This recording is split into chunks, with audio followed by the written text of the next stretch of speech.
it's a really very important discussion because we are indeed in a pivotal point in our country and in the history of the country. And the decisions we make now and in the coming years will determine our future or our fate.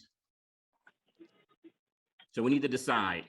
That's so right. The question on the table is how do we create sustainable and democratic economies?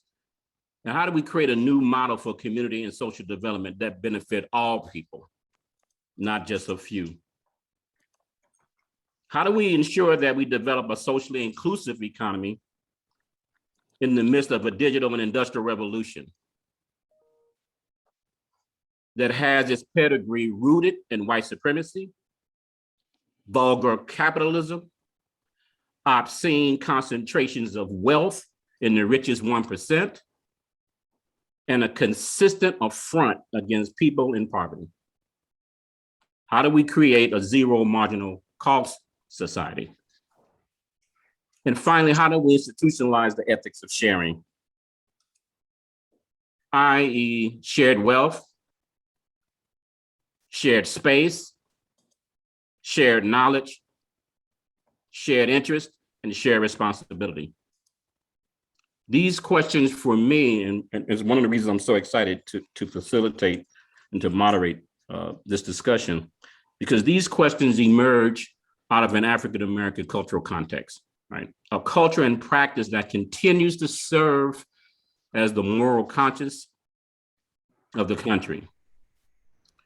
So here today to discuss these questions and more are my sisters and friends, Dr. Stacey Sutton and Dr. Jessica Gordon Nembhard.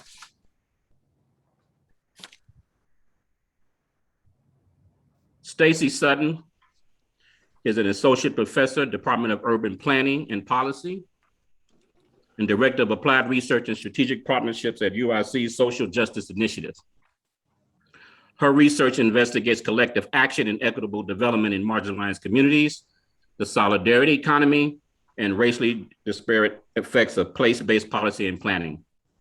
In a recent study of cooperative cities, Stacey examines how local governments in 12 cities are creating enabling environments for economic democracy, including supporting the development and sustainability of worker-owned cooperatives and the cooperative ecosystem. Dr. Jessica Gordon Nembhard, the author of Collective Courage, A History of African-American Cooperatives, Economic Thought and Practice. If you don't have that book, I recommend you get it. A 2016 inductee into the U.S. Cooperative Hall of Fame. Jessica is Professor of Community Justice and Socioeconomic Development in the Department of African Studies, John Jay College, City University of New York. Jessica is a political economist specializing in cooperative economics, community economic development, and community-based asset building, racial wealth, inequality, solidarity economics, Black political economy, and community-based approaches to justice. She is co-editor with Ingina. Am I pronouncing that right, Jessica? Okay. Ingina, I'm going to butcher this. Ingina Chiteji. Okay, Ingina Chiteji, of Wealth Accumulation in Communities of Color. She is a member of the Cooperative Economics Council, the International Cooperative Alliance Committee on Cooperative Research. She's a faculty fellow and mentor with the Institute for the Study of Employee Ownership and Profit Sharing at Rutgers University School of Management and Labor Relations, and an affiliate scholar with the Center for the Study of Cooperative. Jessica is also a past board member of the Association of Cooperative Educators, a past fellow with the Center on Race and Wealth at Howard University, and a member of the past president of the National Economic Association. I'm glad I had all that in writing because I think I would have overlooked something.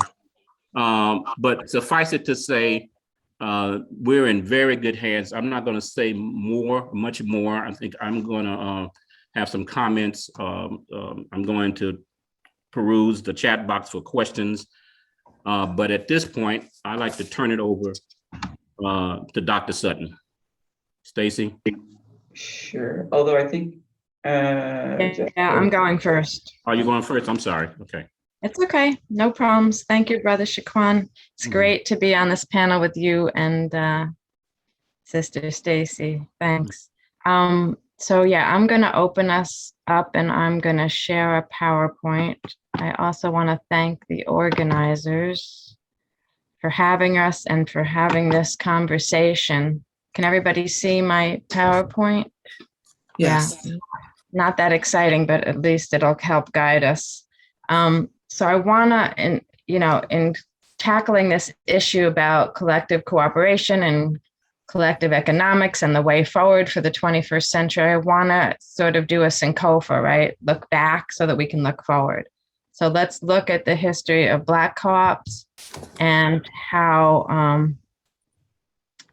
that has impacted us, but also how it can help us to learn lessons that we can use moving forward, and also recognize the legacy that we have. And because in a minute, I'll talk about how when I first got into this 25 years ago, we didn't recognize Black participation in the co-op movement or in co-ops. But I also do want to start by acknowledging the original occupants and stewards of the land wherever we are.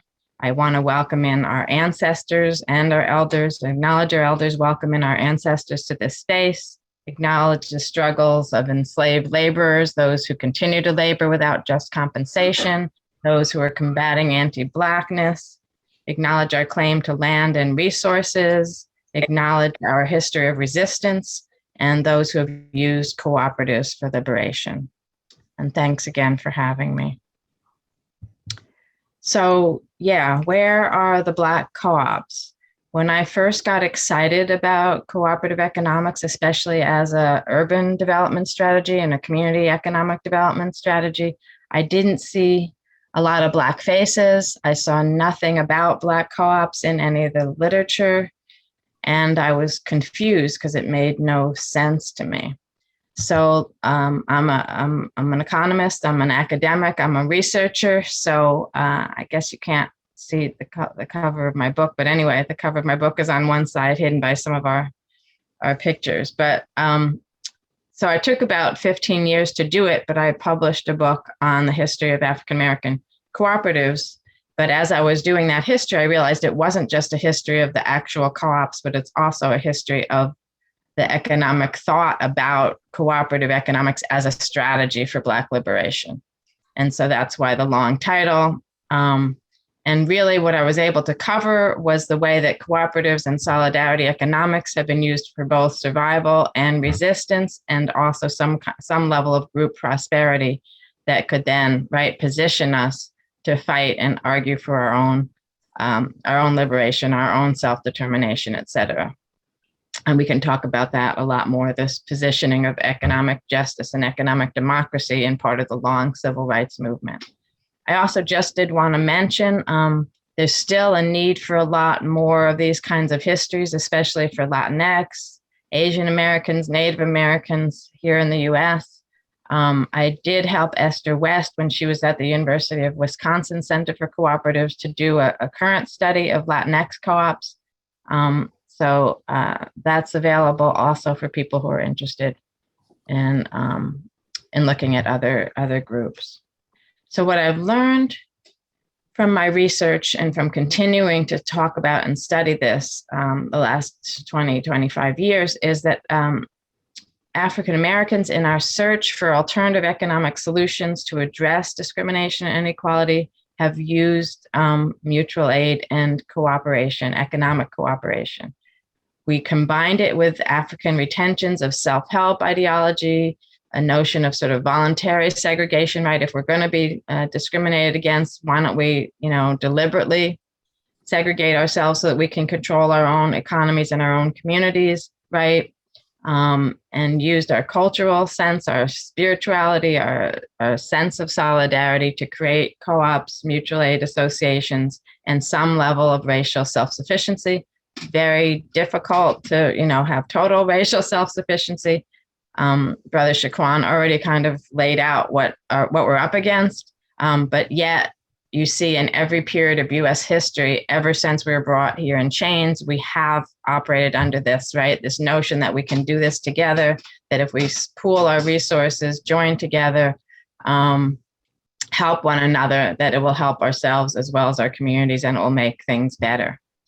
And so cooperatives have allowed us to then design and manage the needed goods and services in culturally, racially, geographically sensitive ways, in ways that the standard economy was not supporting. And so the other interesting thing here is that we moved from using mutual aid and co-ops for survival, right? Just so we could eat, have enough food, right? To feed our families and to not be malnourished, right? Collective lending and land ownership so that we could own some land to farm with or to do what we needed to with. So early movements just to survive. But then, as I said, as we started to use cooperatives and solidarity to survive, we also realized the power of it to actually position ourselves to have some better self-determination and to help create group prosperity. So that movement, right, and learning as we started to do more collective, more mutual aid, more collective activities, more collective ownership, right? We learned and we drew on those learnings, and we continued, as I said, in every era of our existence here to pursue cooperative and collective economics, even when it was dangerous to pursue it, because obviously a subaltern group like African Americans trying to create their own self-determination, their own prosperity, the people in charge and the oppressors are not going to like that. So at the same time that we're asserting our humanity, helping ourselves, creating better systems and experiences for our people, we also have people who don't want us to do that. And so we have to battle against that. But we still got this notion of we're not just surviving, right? We want real independence, real self-determination. And it turns out also one of the things I didn't expect to find is that cooperative economics has been parallel with what I would call the long civil rights movement. And the long civil rights movement is what some of us call the whole, 500 years of liberation struggle from when Europeans first started moving us out of Africa.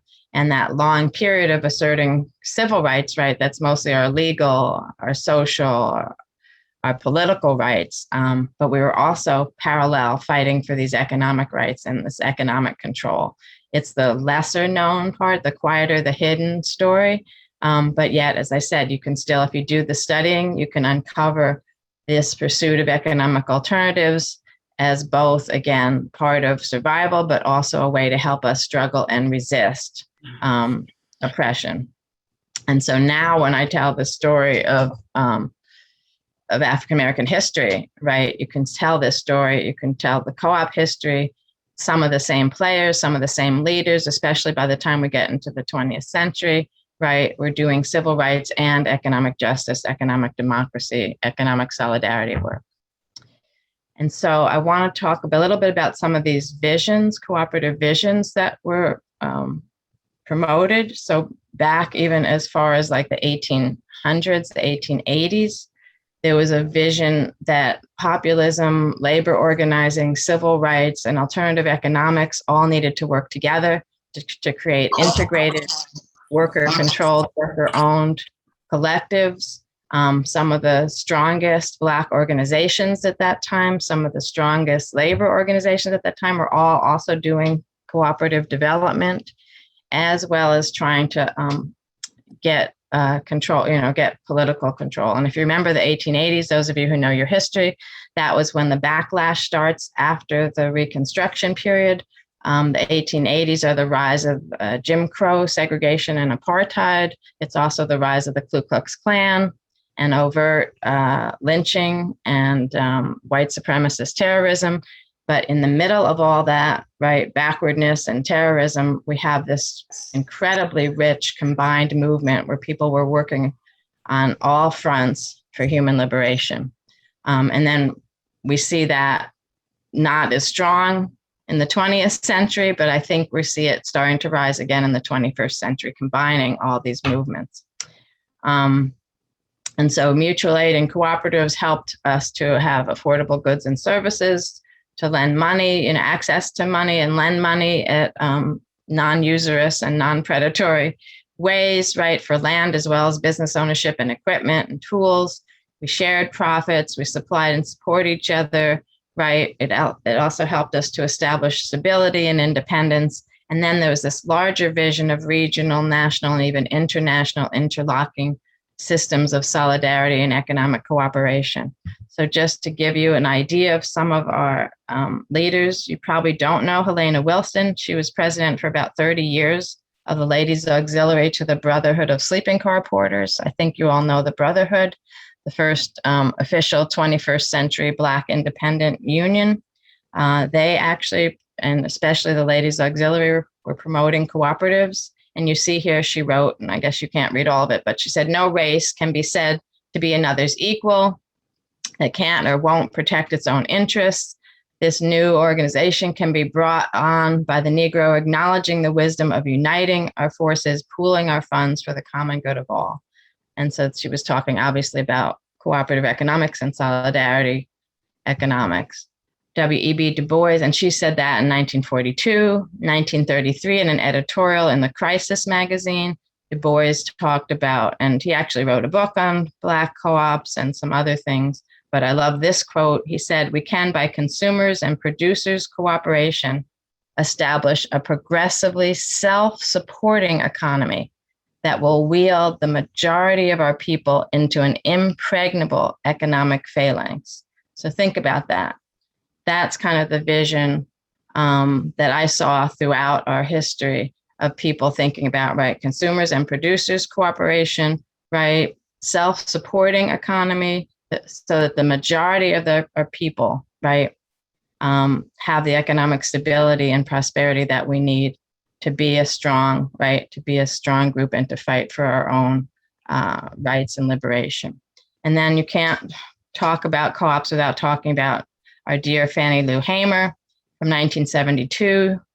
A farmer that she is, she focused on land ownership, and she said, without cooperative land ownership, we can't really have the opportunities that we need for group development. And so her purpose, cooperative ownership of land, opens the doors to many opportunities for group development of economic enterprises which develop the total community rather than create monopolies that monopolize the resources of a community. So again, this notion of total community, community good, a phalanx for us, right?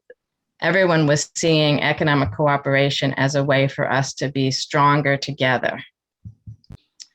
And I think I said most of this already, so I'll just go with a couple of examples and then turn it over to Dr. Sutton. So pooling, right, cooperatives and mutual aid allow us to pool resources, provide the quality goods and services and the access to them that we need to save costs, which then increase income and increase wealth, especially with profit sharing that comes with collective ownership, combat discrimination because we can handle things ourselves. We don't have to depend on discriminatory systems. Right, creates economic stability, self-sufficiency, independence, and self-determination. Also, the mundane jobs, right? We can create and save jobs in our community. The co-ops also help us develop collective agency and action. And there's also some great examples in history where people first started out with a co-op just to make sure they had food on the table and things, but then use their experiences in the co-op to go on and do other things. To take leadership and things like that. And also we find that co-ops help develop leadership. The fact of being in a co-op, organizing a co-op, making decisions with other people in a co-op develops leadership, and that leadership spills over in other ways. So one of my examples, I tried to pick some examples from the Midwest. And I focused on urban since most of you are in a city, but there's lots and lots of examples of rural Black co-ops of all different kinds.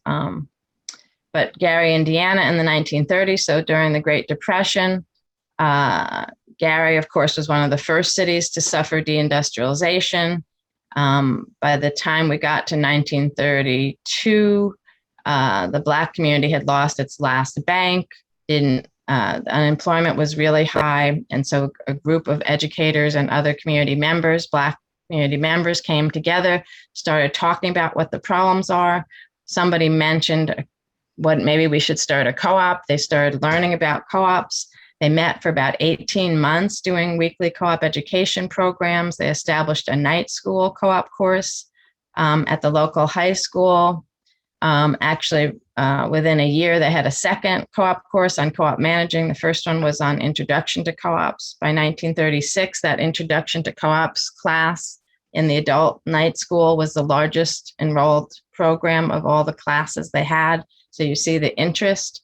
Remember, this is the Great Depression, so people still managed to have time to meet and think and plan.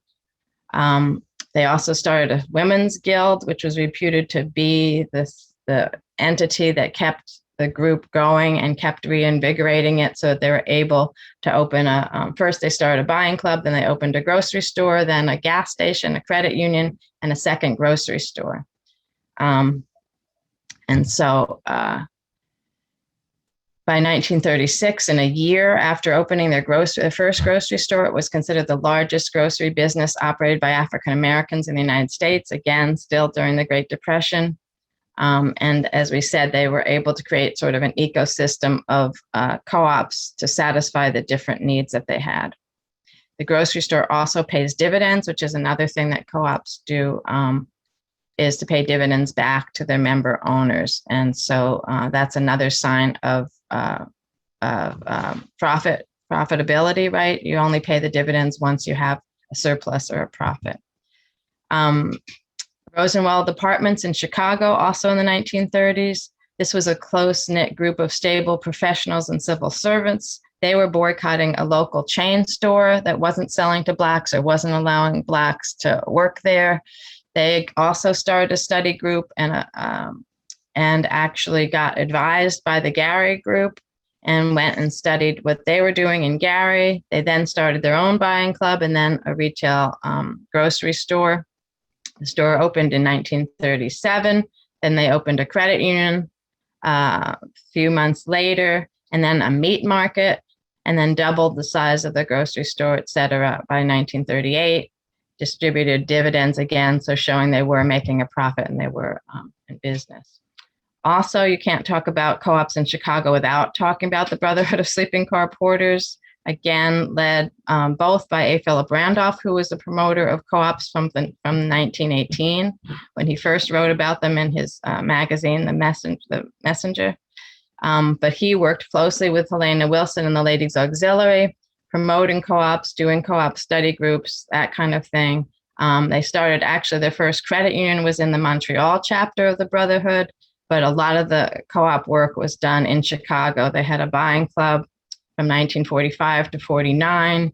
Helena Wilson and the Ladies Auxiliary helped the Chicago labor movement to open a Chicago co-op eye clinic by the late 40s. And they had co-op study groups all over the country. And from 1938, the Ladies Auxiliary was actually telling their members to subscribe to journals and newsletters about consumer economics and cooperatives, to study them and to create study groups in all their chapters. So again, importance of education, as well as this broader vision, right, for the Brotherhood porters. They realized it wasn't enough to earn the right to be a labor union, right, and to earn labor wages, right, that they also needed to figure out how to keep good Black money circulating in the community. And so you needed credit unions, consumer stores, housing, et cetera, to keep the money recirculating in the Black community. Just having a good union job wasn't enough. And then I just wanted to mention a couple of Black housing co-ops, since this is the Housing Summit in New York City, which has the most housing co-ops of any city in the US. There were early on, there were Black housing co-ops. The Paul Laurence Dunbar co-op started in 1927, Garrison House in 1929, 137th Street Housing Corporation in the 1930s, United Harlem Tenants and Consumers Organization had a cooperative which owned co-op housing in the 1930s. District of Columbia is another area that has a lot of Black housing co-ops still to this day. And I just wanted to end with talking about an exciting one that started in the early 21st century, the Ella Jo Baker Intentional Community Cooperative. It's a 15-unit limited equity housing cooperative. an urban intentional community in Columbia Heights neighborhood of DC. It was organized by Black activist women in 1999 because they wanted to have some kind of stopper or stemming of gentrification to save affordable housing in Columbia Heights, which is one of the fastest gentrifying areas of DC. And so they realized they needed a housing cooperative and limited equity to keep it affordable, but also they wanted an intentional community because they wanted a safe space for activists, especially Black activist women, to live in. They were able to partner with a nonprofit developer, buy the houses for $1. Then it took them several years to renovate, but they moved in by 2003. And they also didn't stop there. They also were involved in the housing co-op movement and initiated legislation in DC that limited the taxes that limited equity co-ops have to pay. So I think I'll stop there, but you'll see the lessons learned. I think I went over them as we were talking, how important education is, how important having organizations that support and do co-op organizing and education, significance of community involvement. I didn't actually talk about that as much, but we can talk about that more, how important it was for communities to know, understand, and support what was going on, the access to non-exploitative resources and the power of pooling and leveraging resources, the importance of the democratic participation, letting all voices be heard, including women's leadership and youth leadership. And then just to say again, as I started out, it looked like at first when I got into this movement that co-ops were not something that Black people did.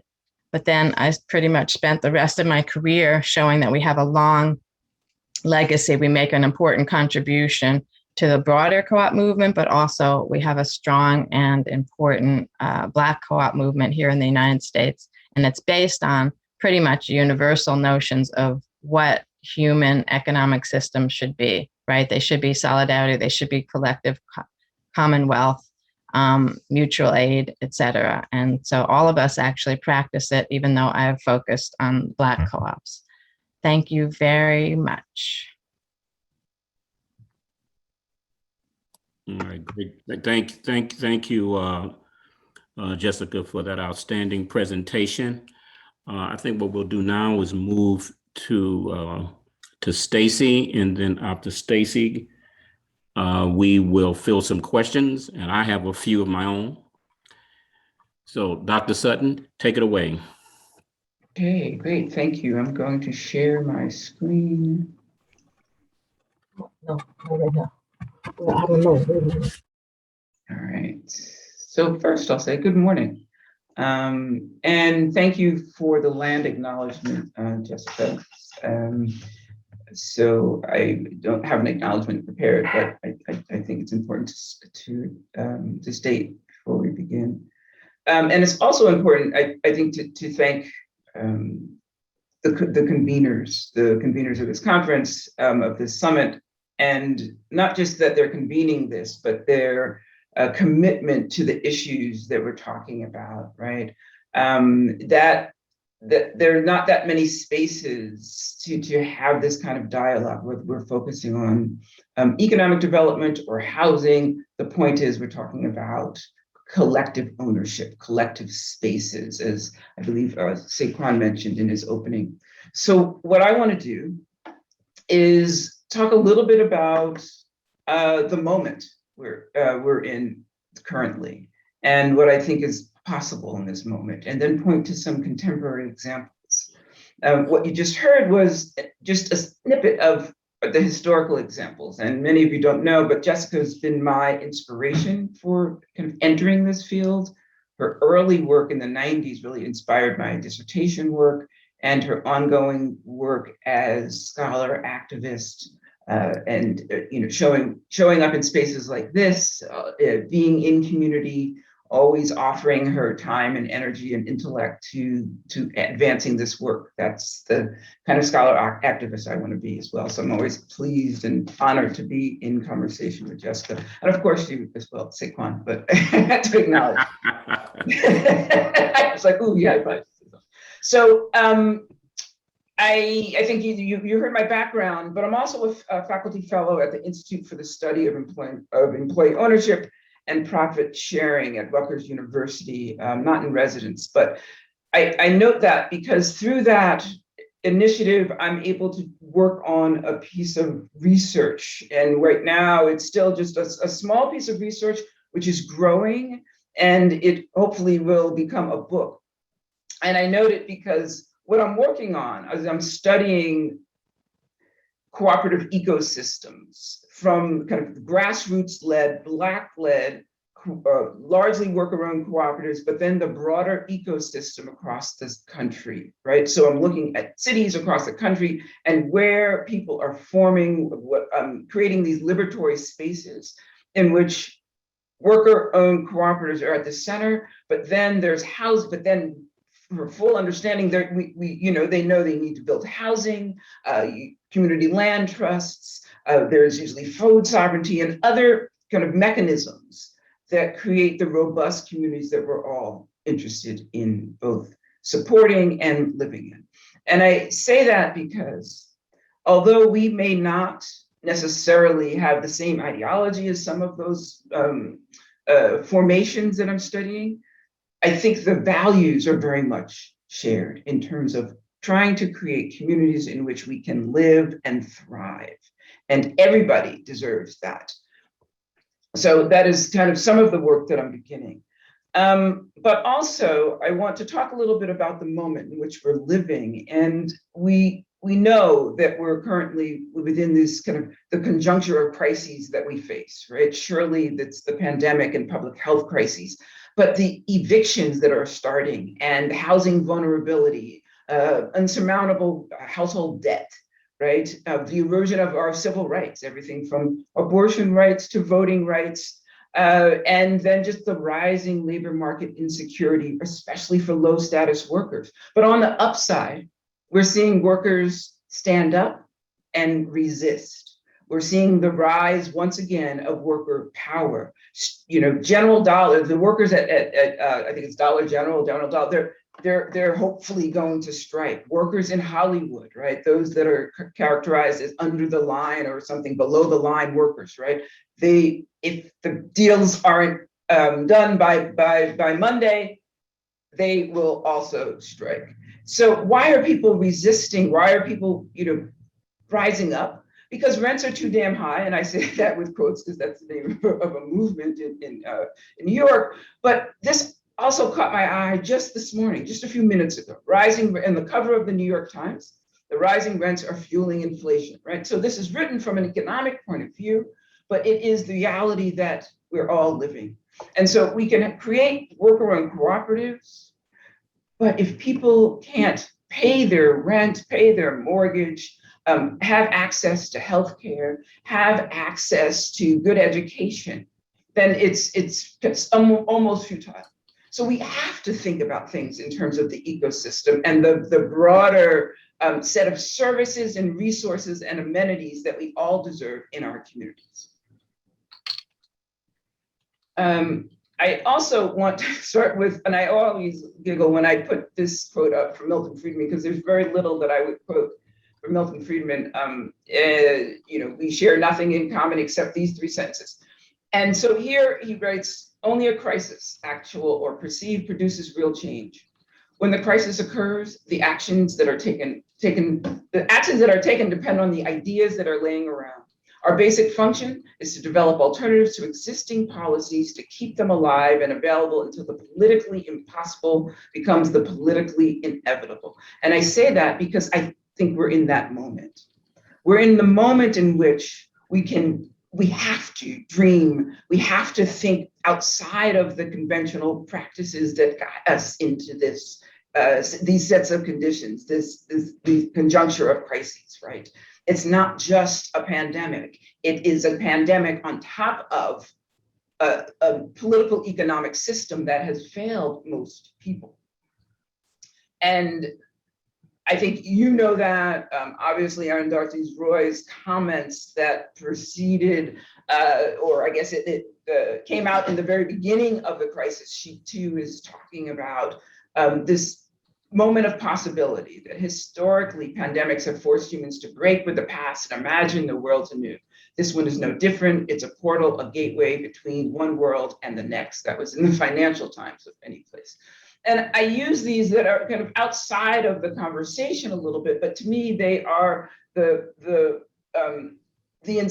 an incentive and these kind of visionary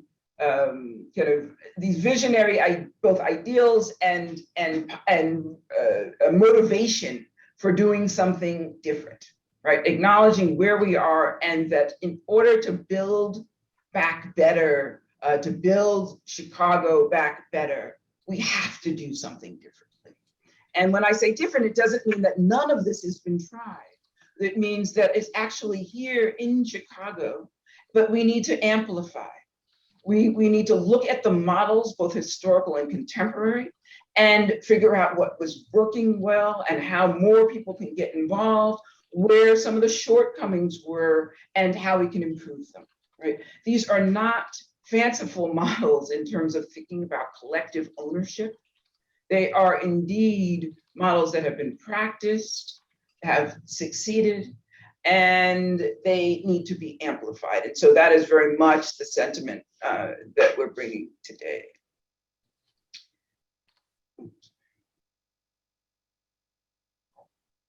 So the next couple of slides, I want to just share some of the work that many people on this call participated in, and just some of the critical elements, because it really speaks to where we are in Chicago and the possibilities before us. And then I'll point to some of the worker-owned cooperatives that I think are doing the work that we envision, and they're doing in terms of employing and creating worker owners among folks that would otherwise be difficult to employ. But again, that is the employment side. How are we thinking about the housing and the other amenities in our communities, right? This has to be a comprehensive vision. And the notion of the kind of comprehensive community initiatives, which many of you probably know in terms of that frame within the community development movement, whatever we think of the successes or limitations of that, what we know now, and using that language of ecosystems, is we can't have a siloed practice. We can't have a siloed vision. We have to think of and invest in and practice the kind of the multiplicity of things that need to happen for people to live and thrive in their communities. So one of those has to be focusing on community wealth building, and we do that through collective ownership. We within the US, the mantra has been home ownership and entrepreneurship. Home ownership in terms of the nuclear family, individuals or nuclear family own a single family home and build equity, and then use that equity to send their children to college, right? That is the narrative. It's part of the narrative meritocracy within the US, that we all have access to these resources. And since the Great Depression and the possibilities for getting a mortgage as a new policy that responds to some of the great the New Deal policies, there's a notion that there's a level playing field and we can all just get a mortgage and build this equity. Well, I think we're pretty clear that that is not a possibility for our all, and we perhaps need to think about, should that be, right? Given the scarce resources in land and other resources, does it make sense for everyone to purchase their own home? Or should we be thinking about collective ownership of properties, of common space, of business, right? So community wealth building, especially for those who are lower income and can't start their own businesses on their own, or they just value collectivism and collective economics, we focus on collectively owned enterprises, right? Or cooperatives as a possibility. And these are not just possibilities for those who graduate at the top of the class, go or leave Harvard and start a tech business. This is possibilities for all of us. So within the city, this summer, Sequane and others on the call were part of the Community Wealth Building Working Group. And the charge was to work with the Office of Equity and Racial Justice to really think about community wealth and what it would mean to start in Chicago a community wealth building initiative. And so we came up with what I thought was a progressive definition of both community wealth. So here it is in terms of community wealth building promotes the local, democratic, and shared ownership and control of community assets in order to transform our economy to be more sustainable and just. I mean, if you just think about each of those words, what we're offering, what the working group really came to consensus around is the city needs to continue to invest in, Black and Latinx and Asian and other kind of low marginalized communities, their businesses, absolutely. But if we're starting another initiative, if we're talking about community wealth building, we cannot put those resources, both intellectual or capital resources, toward the policies that we've been promoting since the 60s, and they have not produce collective wealth. They have not necessarily improved our community. They have produced millionaires and billionaires. We can point to those. But that clearly has not trickled down, or we probably would not be in this summit. So we were ambitious in thinking about what it means to build community wealth. And at the root of it is collective ownership. And so when we talk about community, we're talking about the people, the place, the people that are related and accountable to each other and share common experiences, assets, challenges. And in this context, our communities focus on disinvested Black and Latinx communities in the South and West sides of Chicago, geographically specific, socially specific, economically specific in terms of who are most disenfranchised and what areas of the city has been most systematically disinvested. Despite all of the work that folks on the call are doing and reinvesting in those areas, something is amiss in that we're investing, but yet we're not producing what we'd hope. So perhaps we have to change our strategy. And so what we mean by wealth is a broad concept that includes all the assets, resources necessary for living a full and prosperous life, what we all deserve. It relies on the development of multiple forms of resources, not just financial, but social and human, and on an individual and community's ability to own and control those resources and support their health and well-being, right? So I think this is actually, this is what the city is supporting. We haven't launched an initiative per se, but all summer we really worked to get to this consensus. And then when we talk about ecosystems, again, there are multiple components of any ecosystem. And with a community wealth building, with cooperatives, collective ownership, solidarity economy, different terms that we use, we are talking about the business ownership. So worker-owned cooperatives, consumer cooperatives, producer cooperatives. We're also talking about home ownership. And we're talking about the land and the stewards of land. And we have to be talking about sustainability and resilience and in terms of the environment. And then the thing that often gets left out, and we all need to learn, is good governance. We say we operate in a democracy, but very few of us really know how to be democratic agents, to how to govern ourselves and how to build the consensus, how to sit on a board of and equally value each voice, right? It's not about shareholders or external investors, but everyone sitting at that table is equal, regardless of where they come from, what positions or their status.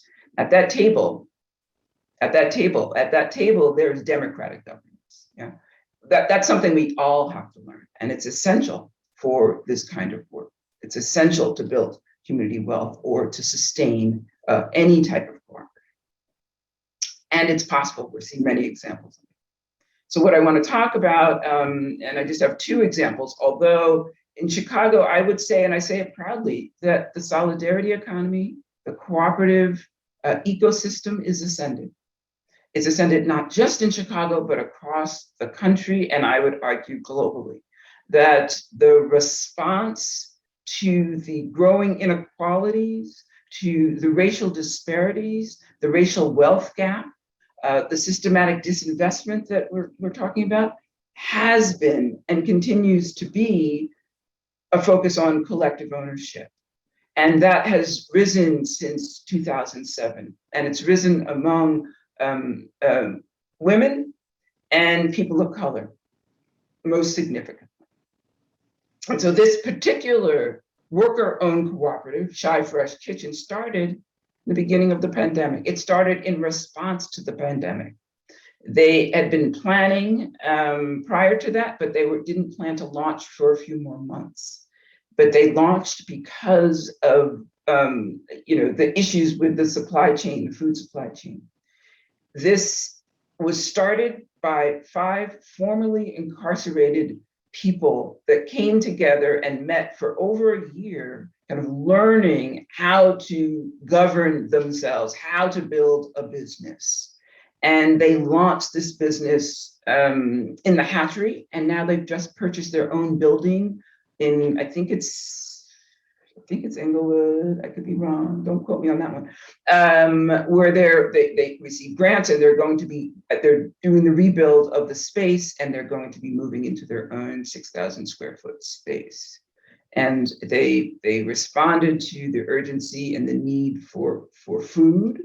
And that is what they do. Since then, they've gotten contracts with schools and, trying to get contracts with hospitals and so forth. But this is the example of what we can do and what the conventional wisdom suggests isn't possible, right? That how do you have folks that were formerly incarcerated come together, build the platform that's necessary to build this type of enterprise, launch it, and then expand within a year, right? Expand and buy your own property within a year. Most individuals can't do that. Individually, they may not have been able to do that, but collectively, absolutely. Another amazing example, and again, I'm only pointing to just a few examples in Chicago, but we could spend days, I guess, talking about all the examples across the country.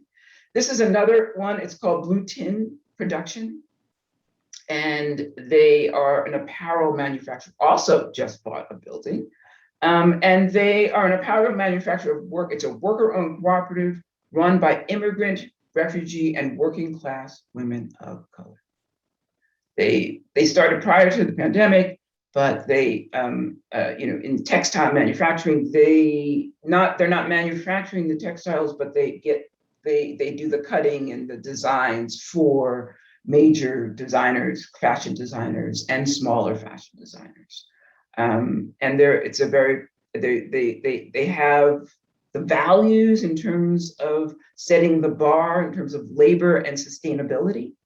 They are not about extractive capitalism. And so both of these examples are important because we're talking about industries which are historically and contemporarily very low wage and extractive industries, right? They're creating other possibilities for these workers. They're showing that this work is work that's done with dignity, and it should be, and people can be compensated and govern themselves, right? In the industries that we're constantly seeing as extractive. So I say that, and I'm going to end with this last quote, which is, the majority of us come from collective cultures. So it's not about how I can survive, which is very much the ethos that we're supposed to adopt, but how can we as a community survive? And this comes from, not surprisingly, I think it was Seed Commons, but it was where I found it, but it's part of a set of cooperatives that are in the Baltimore, DC, but I think Baltimore, where I kind of took it off the Instagram account. But it's important. It's important because it's pertinent for all of us and the work that we're doing. So I'm going to end there and open it up for questions. Thank you, Stacey. Another excellent presentation. So between Jessica and Stacey, you had history. You have a sense of the possibilities. And I'm just, I mean, it's just really two very strong presentations. So thank you all. Before I go further, we got a couple of questions in the chat box. But I wanted to thank some folks I did not thank on the front end, but I want to do so now. One, I want to thank Rachel Johnston, who, when I think of her, I mean, she's the Rehab Network. I mean, her and Kevin, they are the Rehab Network. So I want to thank Rachel. I also want to thank Teresa Rafal-Prim, who I think is on this call, who's one of the great practitioners and thinkers in this field. And I also want to thank Wayman Winston, who is, I believe, on this call, who like Teresa is one of the great strategists and thinkers and practitioners in this field. I have a couple of questions. Well, Coffee had a question. I'm trying to find it in the chat box. Coffee, are you there?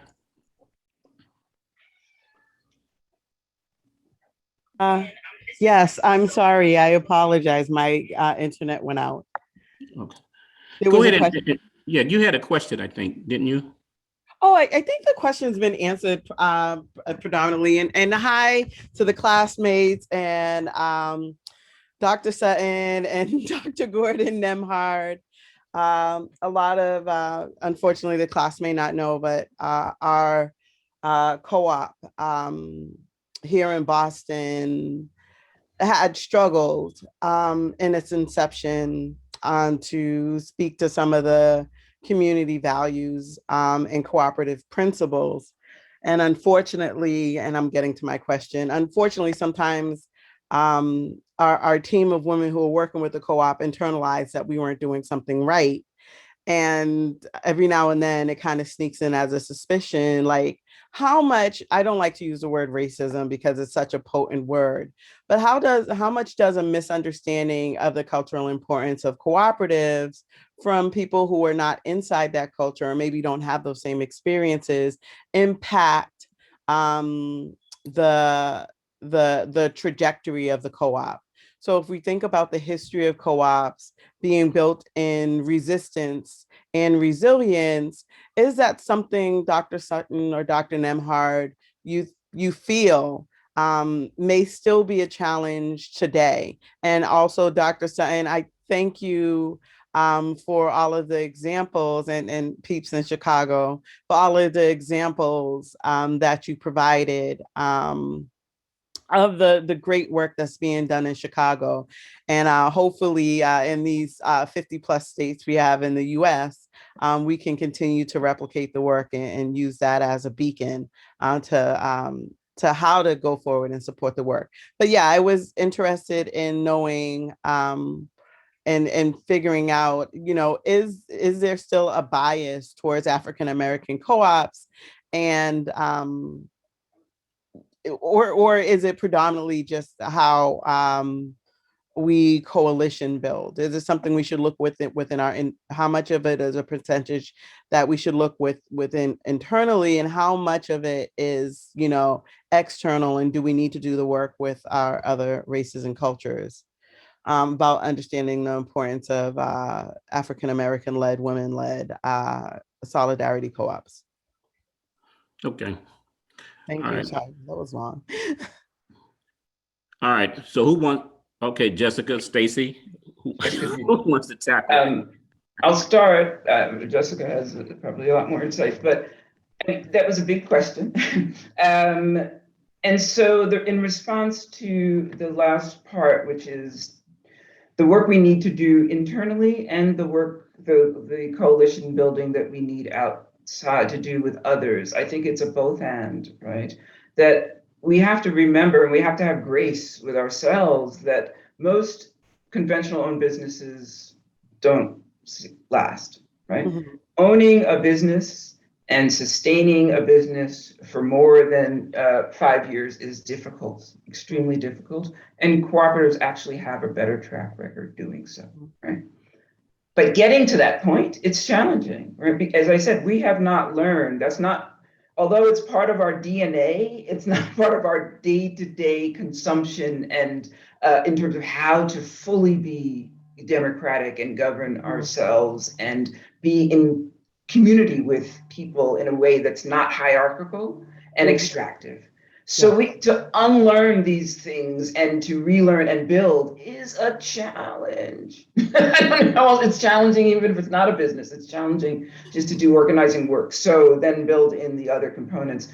And yes, racism exists. I mean, that's just a truism. We shouldn't have to shy away from saying it because some people are put off by it. We see it all the time. And Black-owned businesses have a difficult time getting access to capital. Black-led cooperatives have a difficult time getting access to capital. I mean, it's true, it is indeed. But I just want to give a shout out to your region. In Boston area, they're doing amazing work as well. So Chicago, I'm often looking, and in conversation with folks there. So I look forward to connecting with you. I think I sent you my email. Yes, thank you so much, Stacey. And nice to see you again, Dr. Gordon Nemhard. Thank you so much for answering the question. It's great to see you. I'm so glad you're on here. I've been wondering what you're up to. So anyway, that's an off conversation. Yeah, that's an off-topic conversation. We've actually purchased 100 acres of land in Vermont. Congratulations. Yeah, and also a house for the co-op and some land in an urban setting. But the off-subject conversation is still the challenges of gently and lovingly saying to community that this is more than just about development. This is about empowerment of a community of people who are marginalized as a for-profit entity-based initiative and project. So yeah, I would love to connect with both of you offline and catch up with you, Dr. Gordon, about where we're at and where we're going. So thank you.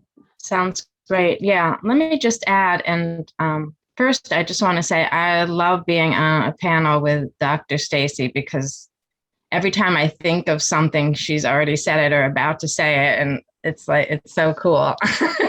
So I don't really need to say anything, but of course I will, and I'll reiterate some of what she said and add on to it. So it's absolutely important for our internal cohesion and communication, right?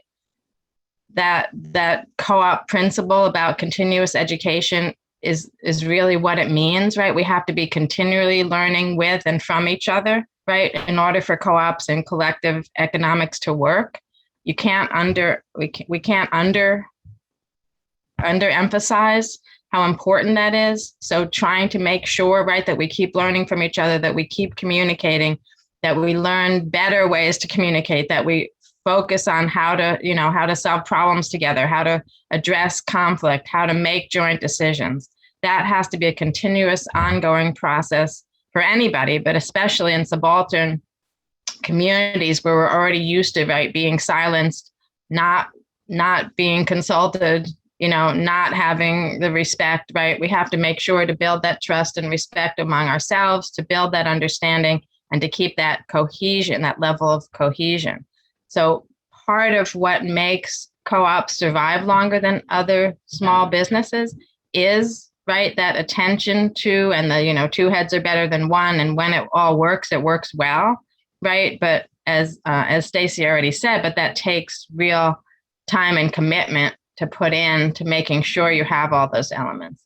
The other thing that I found in my research was that co-ops are also stronger because of the communication and the solidarity they have with their community. So even the people who aren't members of the co-op, the co-ops that are out there doing other things with the community, fighting the good fight with other community members, addressing community problems either through their co-op or through their leadership, right? Those co-ops also last longer because the communities come to their defense, either as customers or as giving them donations or helping to address policy stuff, supporting them, by demanding policy things. Right. In some of the cases where Black co-ops were literally attacked by by white supremacist marauders, and either the members or leaders were threatened for lynching, or the co-op was threatened with being burned down or whatever. Often it was because the whole Black community came to the defense of the co-op and the co-op members, that the co-op either survived or at least the people weren't killed, right? So just, that, physical defense is important, but that camaraderie, solidarity within the co-op and within the co-op with its community is essential for that.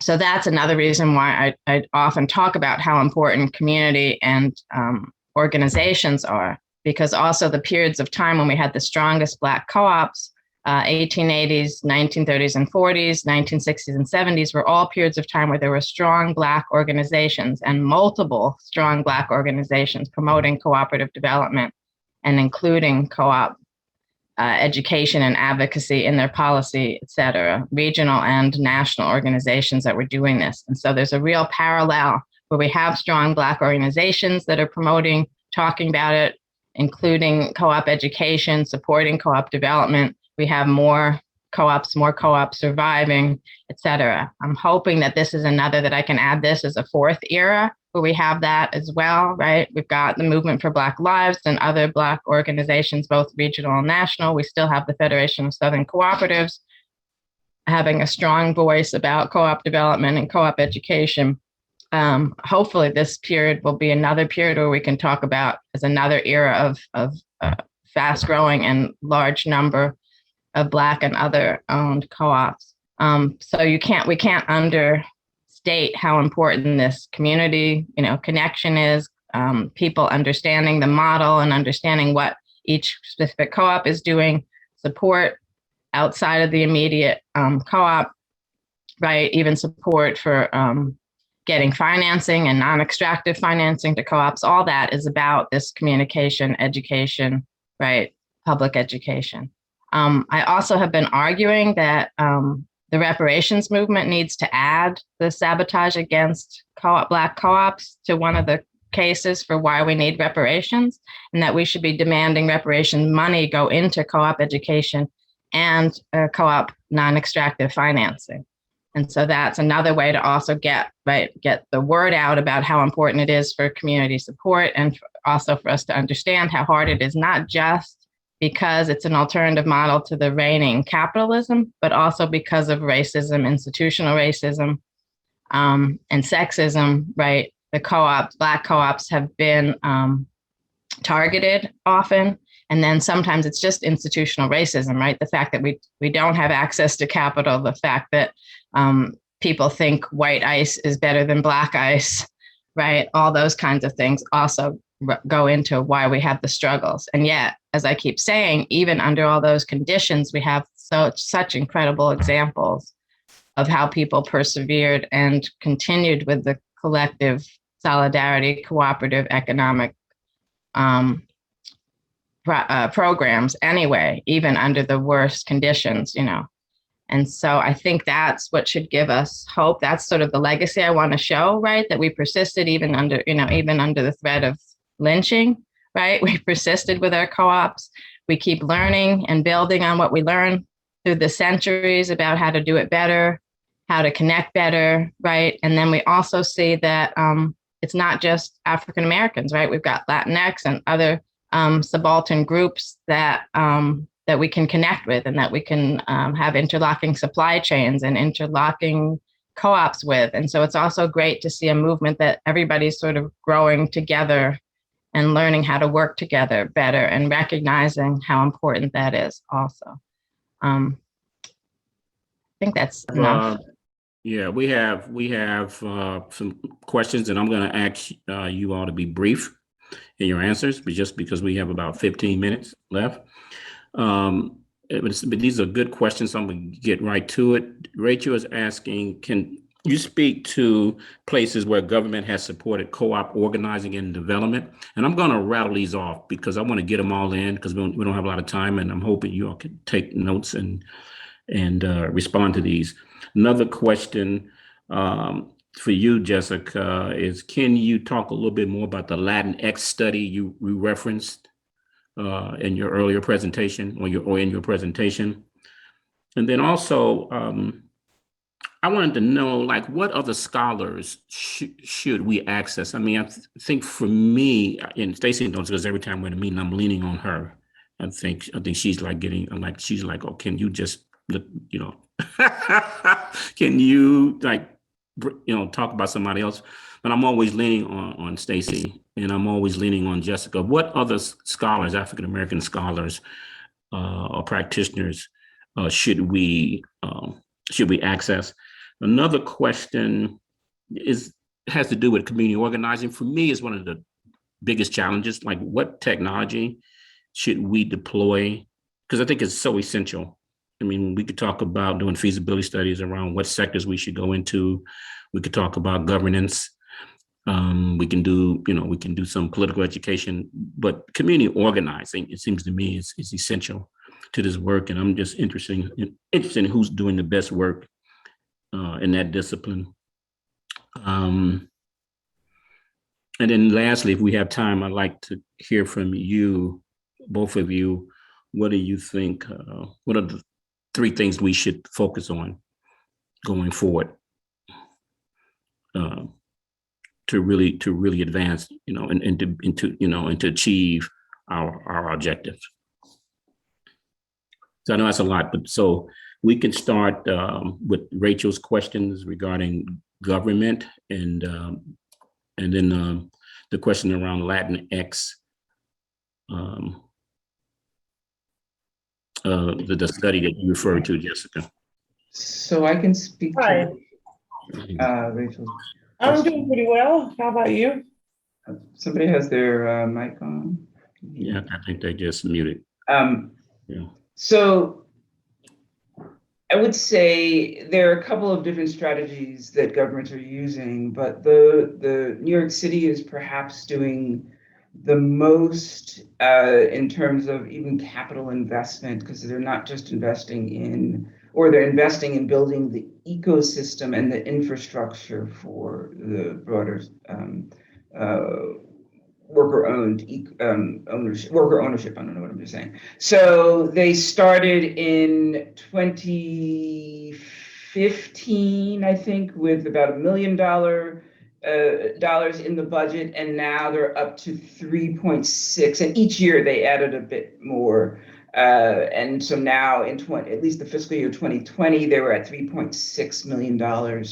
A lot of that money went to advocacy and some of the organizing and technical assistance and all of the organizations that support worker owners, right? So that's one strategy. And I think Madison, Wisconsin is another model, in that it's a smaller city, and their focus was even putting resources in seed capital to start worker-owned cooperatives, but also resources to build capacity for more kind of cooperative development, capacity for cooperative developers and development, even in non-traditional orgs, right? Urban League, that really hadn't been talking about cooperatives, and so part of that is kind of bringing them in and supporting the work that they could, and the ways in which they could connect to cooperatives. And I think that's what a lot of folks that we need to be doing, in terms of recognizing that there are a lot of organizations doing good work, but they're not really engaged in the cooperative community. So how do we bring them in? How do they see the connection between the work that they're doing, the housing that they're building, the workforce development that they're doing, and cooperative models? So I think that's extremely important. I would just add, and Stacey wrote the book, or wrote the article on this. So what I just wanted to add to that is what I've noticed, even through history, but certainly now in the 21st century, even the great municipal support we're starting to see around the country, it's all because of advocacy, right? It's not like somebody, a city council member woke up one day and said, oh yeah, we should put money into, right? It's advocacy, co-op communities, people in the co-op ecosystem coming together and doing things. Like in New York City, it started with all the groups coming together, trying to figure out how and what they could do, starting to talk to and educate public officials, but also they did a study. They asked public officials to hold a hearing, and they had actual worker owners come and talk about why they started a co-op and what the co-op did for them. They had a study done by a reputable nonprofit in the industry, right? And so they put together a whole platform and then educated their public officials so that they had enough public officials who would then be their advocates. So I think that whole strategy, right? It's not that government money is just going to pour down on us. We have to create it. We have to demand it, create it, and put all the pieces together to make that happen. We're starting to do that a little bit more on the federal level also. So there's a few federal initiatives, but we've always had trouble, right, moving money but adding money, not just to agricultural co-op support, but to other places. I think the reason the federal government supports the ag co-ops is because there's actually some really huge ag co-ops which have a good lobby. And also they seem to be less problematic, right? The new worker co-ops and some of the consumer co-ops and whatever are really much more grassroots, right? Centered in communities, in Black communities. The large ag co-ops are not Black, but only the small ag co-ops are Black, that kind of thing. So there's much less of a threat, I think, in the ag co-op community. It doesn't seem like it's going to undermine the whole system or add anything, right? But when you start talking about urban co-ops and people buying at a food co-op instead of at a major chain store, then the chain stores get upset and they don't want to do that. If you talk about having alternative housing, right, all the developers don't want that. So there's a lot more, at least the power brokers think there's a lot more at stake, I think, in the urban setting. And so I think that's one of the reasons it's been harder to get money there. But as we said, we're seeing, especially at the municipal level, we're seeing some more of that. So again, I think a lot of it is about organizing and educating. And I know, Sequane, you asked a question about organizing. To me, almost all of co-op development and co-op education is about organizing. If you think about organizing, meaning touching people and talking to people and communicating with people and helping people to assert their own agency. And so, whatever technologies we have that help people to do that, right, to come together, to share knowledge, to assert their own agency, I think we can use. I think social media has been working well. There's a new movement called platform cooperatives, which is about how to make sure the software and the digital world is actually collectively owned, right? So there's a growing movement there. So the gig economy can be platform cooperatives where everybody, like we just have the new taxi co-op, which is basically an alternative to Uber and Lyft, right? It's owning, right? The taxi drivers own the software and the app and share it together, right? Profit share, et cetera. And also share the discounts with the riders, right? Mm-hmm. So this whole movement of making sure that whatever we do, even in the digital world, is also collectively owned, collectively profits are shared, et cetera, I think is really important for us to think through what the future means in terms of that. But it's still, we can't substitute for what's the basis for organizing, that relationship building, people talking to people, communicating with each other, and building trust and learning together. I'm sorry I keep repeating that, but there's just no way around that in this world. Yeah. No, I appreciate that. While you're on a roll, Jessica, can you talk about the Latinx study that you referred to earlier? Yes. So Esther West did it. I just kind of was a consultant for her. What she wanted to do was to get a sense of what do we know, what's out there in terms of Latinx co-ops. And actually what she found were the two largest sectors were credit unions and worker co-ops. And the credit unions, there were some that were actually specifically predominantly Latinx credit unions, and then some that were a mixture, but were very welcoming and had a strong Latinx presence. And that the credit union movement, especially the group called Inclusive, which is about community development credit unions, was very aware of and proactive about engaging Latinx people and Latinx co-ops to make sure they were supported and that kind of thing. So that was really interesting, right? And then with the worker co-ops, similar thing. Some of the fastest growing co-ops in the US are among Latinx, especially Latinas. throughout US cities, and immigrants and immigrant women, immigrant African women too, but Latinas. And so she was able to put together a listing of a lot of those. And then she also has a section about sort of the needs, and the needs are pretty much the universal needs, right? Better access to credit, better education, better visibility and support, that kind of thing.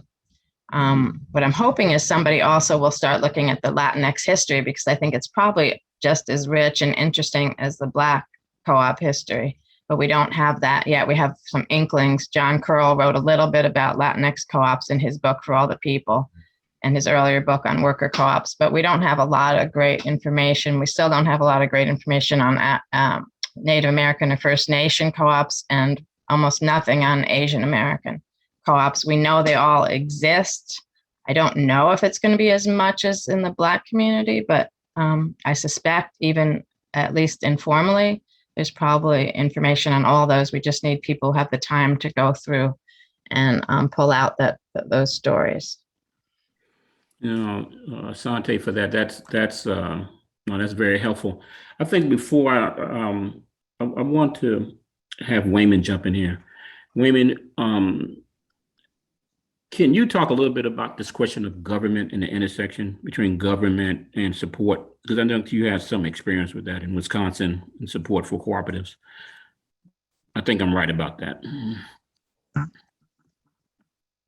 Yeah, I have a little support, and I don't think I can add much more to what the doctor said, and it will come up in the housing resource section.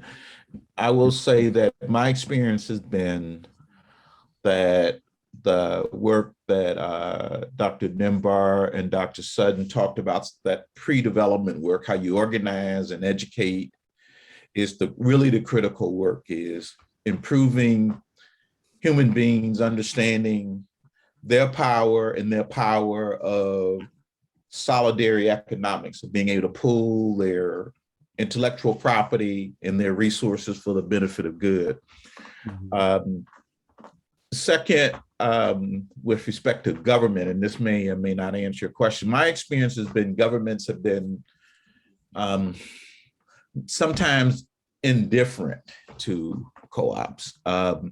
My early experience was government viewed co-ops as socialist and non-capitalistic, and was always, or they viewed it as that's what white folks do, and African Americans don't have a role in white folks stuff. And so that is built on ignorance.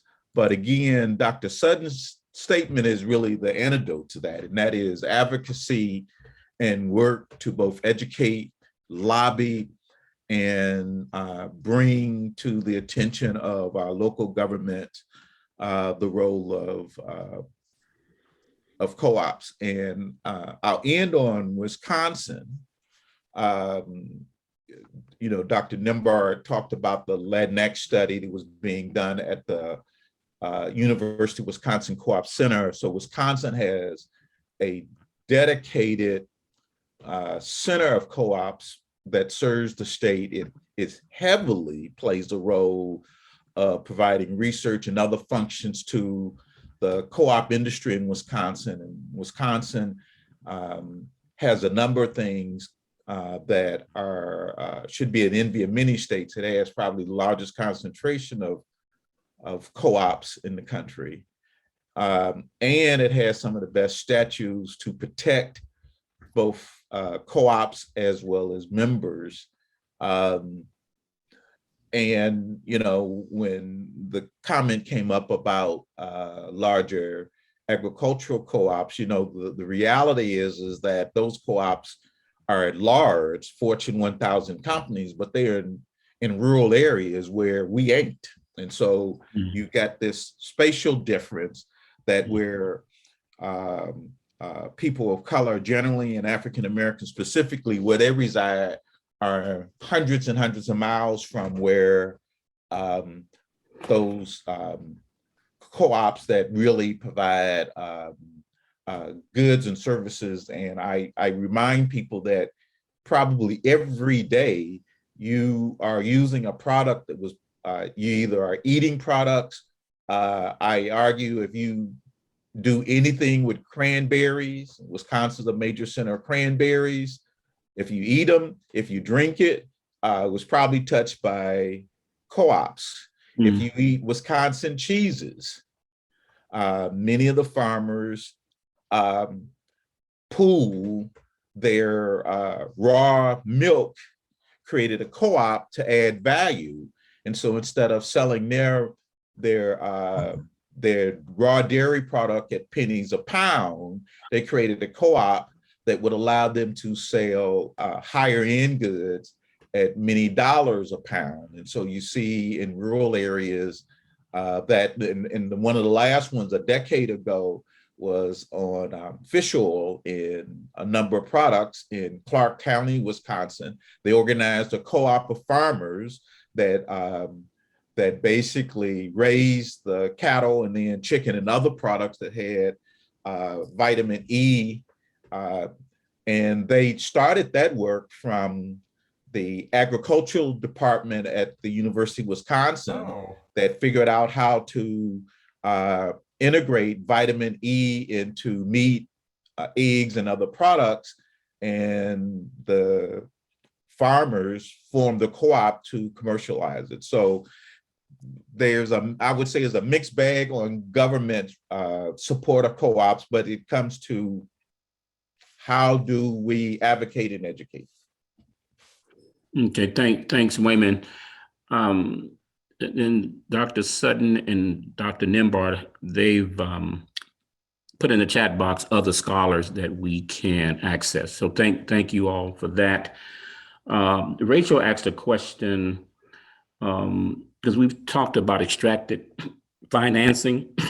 And so Rachel is suggesting that we define that so everybody knows what we're talking about. So Jessica or Stacey, either one.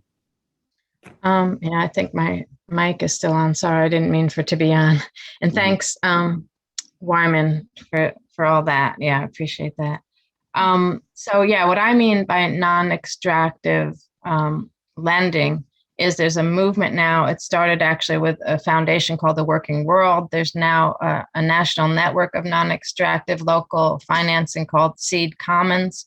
And the purpose there is to look at lending as a way to develop and support sustainability and capacity, and not allow lending to be the thing that undermines co-op efforts, right? So often between high interest rates, demands of the lenders, or even demands of a grantor, right, telling you have to do things a certain way, the non-extractive finance will give a loan, usually without interest, with minor administrative fees, and then the loan is only paid back once the co-op is up and running and can show that they have enough surplus so that paying back the loan doesn't undermine their business plan or their solvency.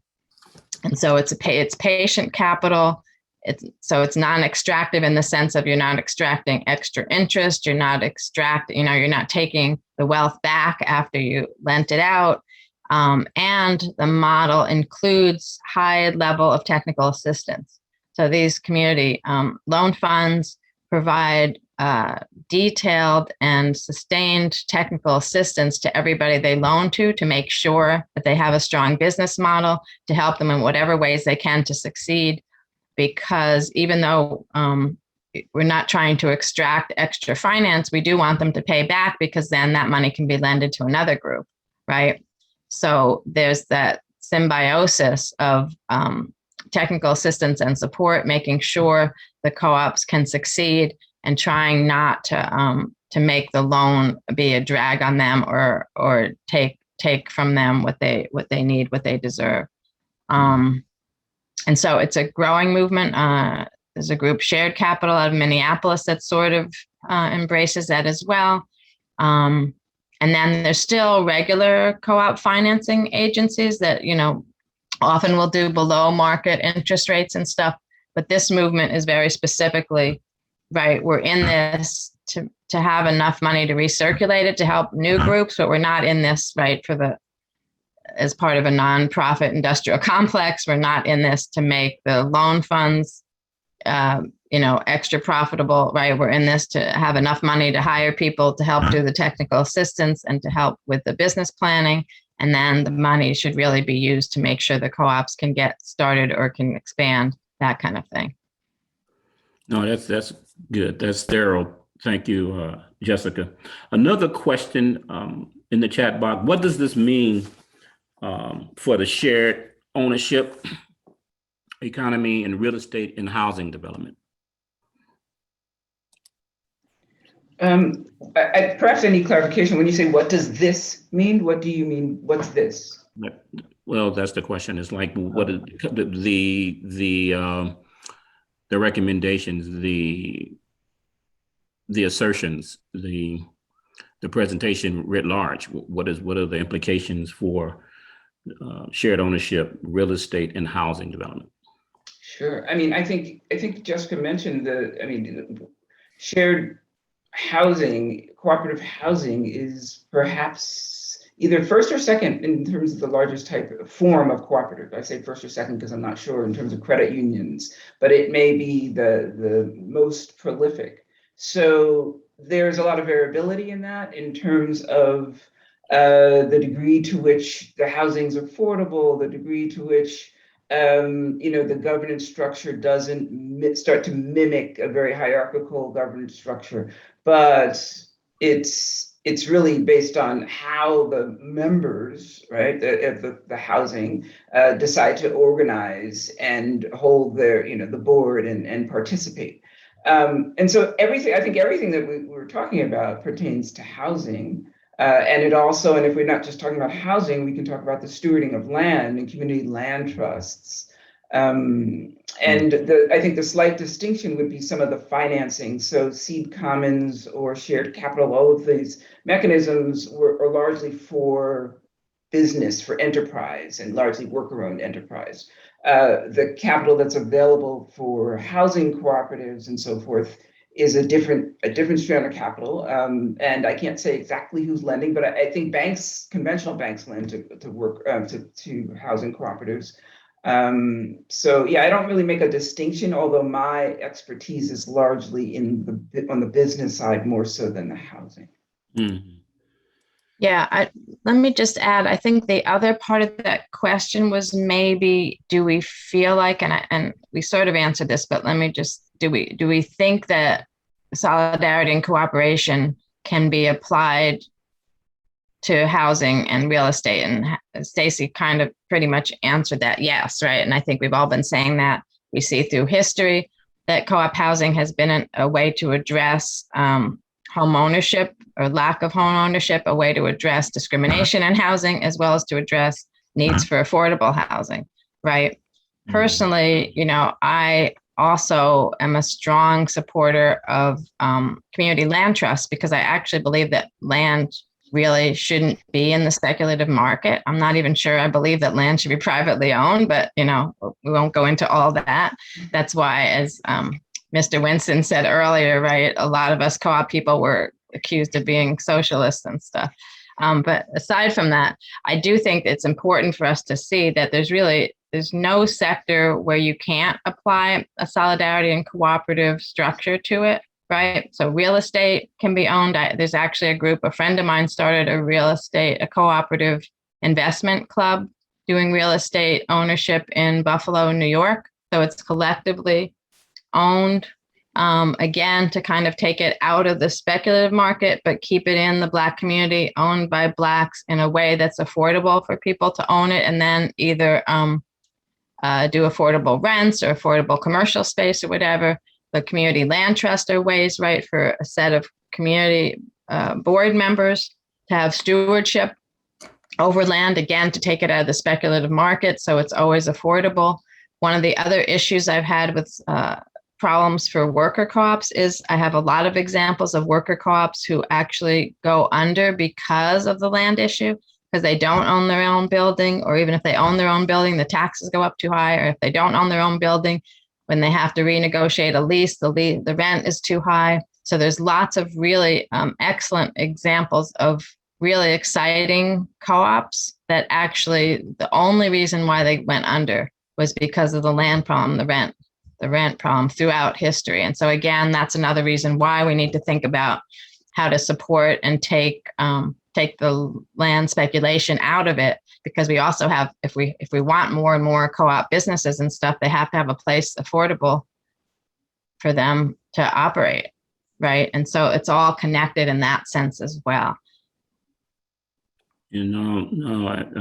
Absolutely. So I guess the question I have, because I kind of want to say this, I see no more questions in the chat box. So I have this like really overarching question. Like, what do you all think are just like 3 things that we should be focusing on to achieve our strategic objective? And that for us is like the solidarity economy, a democratic economy. I know for me, it's a big question. So, but I'm just interested in your thoughts about that. Yeah, I'll go first, and then Stacey can have the last word on this. So I think education, all kinds of education, right? You've heard me talk about how important education is at every level of co-op development. So I think education, starting from kindergarten, public education, we need to make sure we teach people about cooperative economics, what solidarity economics is, how mutual aid works, how to do it. I think by middle school, we need to be helping young people to start their own co-ops as partly an education strategy as well as a co-op development strategy. We know that when young people get involved in stuff, their families get involved too. So that's another way to spread the word, and also to create adults who already have experience running and creating and running co-ops. So I think that whole side of education, as well as the public education side, we need to be educating our public officials and our lawmakers, right? They need to understand all the benefits and how these models are actually better, right? Worker co-op is a better model than some of these other infusion models they're doing, where they pay off, people already have money and capital to hire a few people, maybe at a living wage and whatever. I think Stacey had already said, that model has shown that it doesn't really produce. But if we educate our legislators to know about the co-op model, how it functions, its viability and its benefits, then we can get more stuff done, both on the policy legal side, as well as having, again, more community members who understand and know and will be supportive of co-ops. So that's the education piece. Then the non-extractive lending, because we always, we live in a capitalist world. We need capital. We need capital that we can actually use that, that won't hurt us. And then the final thing I would say is conflict resolution skills. I mean, it sort of goes under training, but it's also, I think, we need to figure out ways. We also live in a society that makes us distrust each other and, fight, not flight, or, we're always in that fight mode or whatever. We need to figure out how to really work together, how to resolve conflict, how to transform it into making us all stronger and to helping us make better decisions. And we need to focus on how to make sure we build that trust, that solidarity in how we actually make decisions together, and make sure we're strong in that area. I got it. Young people engaged, education, non-extractive lending, conflict resolution, and kind of restorative practices. I hear you. Stacey? Yeah, I think I will build on that, and and echo in terms of education. I say public awareness. So there's the deep education, which Jessica's spoken about in many spaces, starting in primary school all the way through. There should definitely be that. But then there's the broader public awareness. So when we say cooperative, when we say solidarity economy, people don't look at us like, you create, like, have no idea what the concept means, that this should be part of our culture as it is in other places, as it is in parts of Italy, as it is in parts of Spain, as it is in parts of Latin America, as it is in parts of West Africa. So that's a public awareness campaign aligned with the education campaign. So that's one. The second is organizing and advocacy, meaning we understand that the solidarity economy and cooperative movement is a grassroots movement. When it stops being a grassroots movement, then we should be concerned. Yeah. And we have a fierce set of organizers and advocacy folks in a myriad of organizations at different scales. Many of them are focused on the fight, on getting a greater margin of justice for people. Absolutely essential. We also have to do that same type of energy around the build, right? And so bringing the fight build framework strengthening that fight build framework such that the organizers are doing that resistance, but they're also, we have another either similar organizer or different organizers doing the work around building, which is around the solidarity economy, which is cooperatives. I think that's essential, right? Bringing those together. And then the third would be infrastructure. And I say infrastructure in terms of really supporting the capacity to hold the work, whether we're talking about the financing, but the technical assistance. There are a lot of gaps in different quote unquote markets, right? We may have a bunch of brilliant cooperative lawyers in this market. We don't have as many accountants that really understand. They're not the same as a conventional business in terms of the frameworks that we bring, the ethos that you bring, and so forth. So while numbers are numbers, how we understand, how a CPA can understand what the cooperative is trying to do and what it needs to really consider, and then the tax laws. We don't have enough of those folks. There's a few, but in every area, in terms of building the infrastructure such that if I'm in Chicago and I have a business, we should be able to do business fairly seamlessly with folks in New York or in Mississippi, right? That's the vision of building that network out. And so that means you have to build the capacity locally so that you can, when people talk about scale, I say scale out. It's not about becoming the biggest and gobbling up others. We're scaling out. So we're building the solidarity economy across the country and doing business with each other, supporting each other. Those are three big things, but those are my three. No, and I agree with everything. And there's a couple more in the chat box. One thing, I'm gonna turn it over to Rachel because of time. But one of the things I've been asked to ask of you is if Jessica and Stacey, or maybe anyone else, if you know some online educational resources for starting co-ops and a similar program for children to be trained. This is a good point here. Children to be trained in various cooperative models. Could you drop them in the chat box? Want me to say that again? Y'all got that? No, you got that. I'm just looking for the website.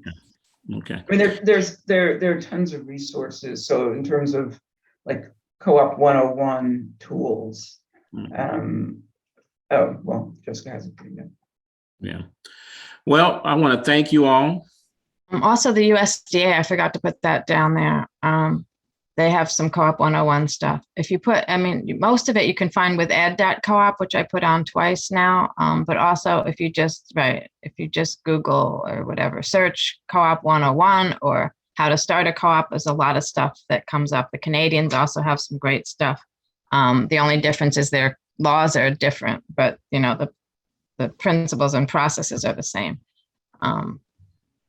Okay. Well, thank you, Dr. Nembhard. Thank you, Dr. Sutton. This was excellent. I'm so glad Janae asked me to do this.